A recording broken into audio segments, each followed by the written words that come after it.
Nah, setelah tahu unsur-unsur yang 6 unsur tadi mengenai desain grafis, Bapak mau nanya nih, pertama pengen nanya dulu sama Alif. Alif, desain grafis itu apa sih, Alif? Baik Pak, kalau dari yang aku simpulkan tadi, apa dari penjelasan Bapak, desain grafis itu berarti komunikasi, bentuk komunikasi visual yang memanfaatkan elemen grafis seperti yang tadi Bapak sebutkan, yang ada gambar, teks, warna, dan sebagainya. Dan tujuannya itu untuk menyampaikan informasi secara efektif ya Pak. Ya, betul. Bagus, Alif. Berarti Alif memperhatikan ya. Betul, jadi desain grafis itu adalah sebuah informasi yang dibumbui atau diracik dengan unsur-unsur seperti garis, bidang, gambar, warna, dan sebagainya. Supaya si informasi itu mudah dipahami dan menarik si pembaca untuk membaca atau menangkap informasi tersebut. Sip.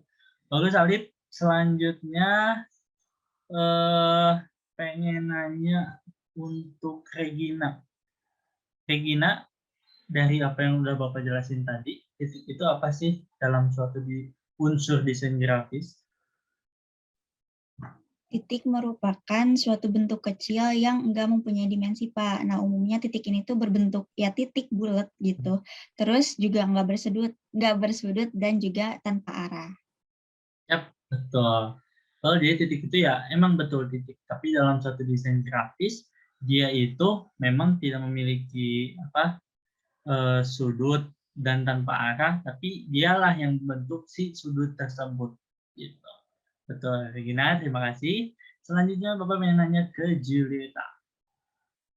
Juli, kalau misalnya garis dalam desain grafis itu apa?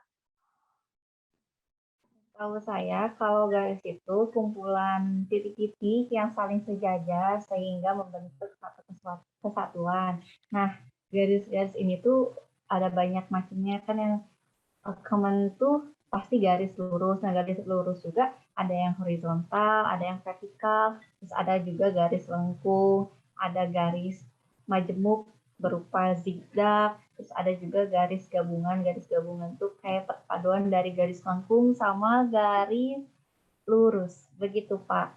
Betul, bagus, Julieta. Nah, iya betul ya. Jadi si garis itu nggak selalu di dalam desain grafis itu nggak selalu garis lurus doang ya. Ada garis, ada banyak macamnya. Yang penting dia itu menghubungkan dari satu titik dengan titik yang lain. Nah, itu tuh intinya itu ya. Jadi intinya itu menghubungkan dari suatu titik ke titik yang lain, mau itu bentuknya bergelombang, zigzag, terus putus-putus, itu tuh disebutnya garis di dalam desain grafis tersebut. Bagus, Jody, terima kasih. Selanjutnya, Bapak pengen nanya lagi ke Alif nih. Alif, kalau misalnya warna itu apa dalam satu desain grafis? Oke, jadi kalau dalam desain grafis berarti warna itu salah satu elemen yang paling penting Pak, yang terdiri dari spektrum cahaya tertentu gitu. Terus warna itu kan terbagi jadi dua kategori ya Pak, RGB dan juga CMYK. Nah, tapi Pak, ya ada yang masih saya bingung Pak terkait fungsi dari kedua warna itu Pak. Gimana aja sih? Iya. Nah, betul ya. Jadi si warna itu salah satu yang terpenting gitu ya. Karena warna ini dalam suatu desain grafis dia itu membantu menyampaikan informasi dan juga menambah estetika dan unsur supaya si informasi ini lebih menarik dan juga lebih tegas gitu, ada penegasan bahwa ini tuh informasi tentang apa. Itu terkait warna. Nah, kalau untuk pertanyaan tadi dari Alif, bagus pertanyaannya. Tadi fungsi dari CMYK sama RGB gitu. Nah, kalau misalnya dari fungsi penggunaannya, biasanya untuk warna RGB itu dia digunakan untuk desain-desain grafis yang akan dipublikasikan secara digital atau dunia maya, kayak misalnya di Instagram. Terus misalnya dijadikan motion grafik misalnya atau di mana lagi, misalnya Twitter dan sebagainya macamnya, pokoknya di layar laptop atau di layar handphone.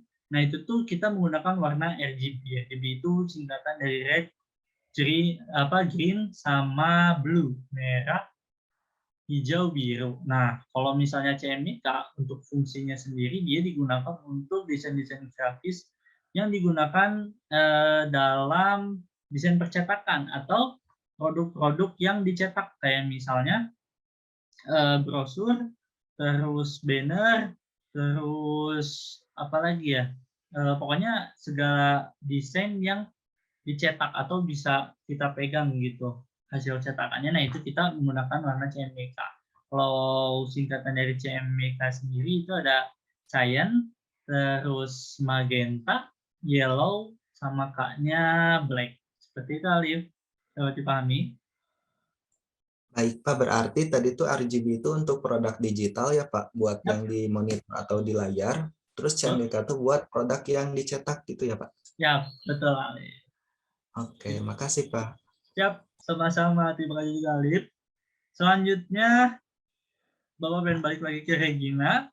Kalau misalnya untuk tekstur itu apa, Regina? Tekstur itu merupakan visualisasi dari permukaan suatu objek yang dapat dinilai dengan cara dilihat atau diraba. Nah, contohnya itu ada corak dari suatu benda. Ada yang halus, kasar, lembut, licin, berpori, mengkilap, dan juga yang lain-lainnya, Pak. Nah, betul sekali, Regina. Terima kasih. Ya, betul ya. Jadi tekstur itu sebenarnya penilaiannya dapat dilihat dan diraba. Tapi dalam suatu desain grafis, si tekstur ini hanya bisa dilihat saja. Tapi itu pun si tekstur ini dapat kita rasakan gitu, walaupun cuma dilihat, kita bisa merasakan bahwa ini desainnya tekstur kasar atau tekstur halus. Kalau misalnya memang kita menggunakan si unsur tersebut, fungsinya buat apa? Fungsinya untuk mempercantik dan mempertegas juga, sama kayak warna mempertegas kalau informasi ini mengenai apa. Oke, terima kasih Regina. Selanjutnya nih terakhir ke Juli. Kalau ruang itu apa, Juli? Dalam unsur desain grafis? Oke Pak, jadi setahu saya ruang itu merupakan jarak antara unsur-unsur desain grafis seperti objek dengan background dan juga teks. Jadi kalau nggak ada ruang tuh mempersulit kita buat menyerap apa informasi yang disampaikan dalam suatu desain grafis itu. Terus kalau misalnya nggak ada ruang juga bisa bikin kayak kita yang ngeliat itu, enggak gitu, terlalu mepet kah sama teksnya, antara desain sama teksnya, atau ya kayak gitu Pak. Yap, betul sekali Julieta. Terima kasih. Betul ya, jadi ruang itu adalah jarak gitu antara objek satu dengan objek yang lainnya. Apalagi kalau misalnya si desain grafis ini berupa poster. Poster itu kan memuat dari teks, terus juga ada objek-objeknya. Nah, kalau misalnya si objeknya nabrak sama si teks, terus warnanya nggak sesuai, kan itu jadi istilahnya saling bertuburkan. Apalagi kalau misalnya kita mau menggunakan banyak objek atau banyak ilustrasi bentuk-bentuknya, terus kita nggak dikasih ruang tuh di dalam suatu si desainnya itu saling menumpuk gitu kan, kelihatannya jadi apa ya, istilah Sundanya mas harusut gitu ya, agak kurang leluasa gitu, dilihatnya pun jadi kurang enak. Jadi makanya si ruang itu fungsinya untuk memperjelas informasi yang ada dan juga menambah kesan supaya rapih gitu. Oke, terima kasih Juli dan teman-teman yang lainnya. Berarti teman-teman sudah paham semua ya.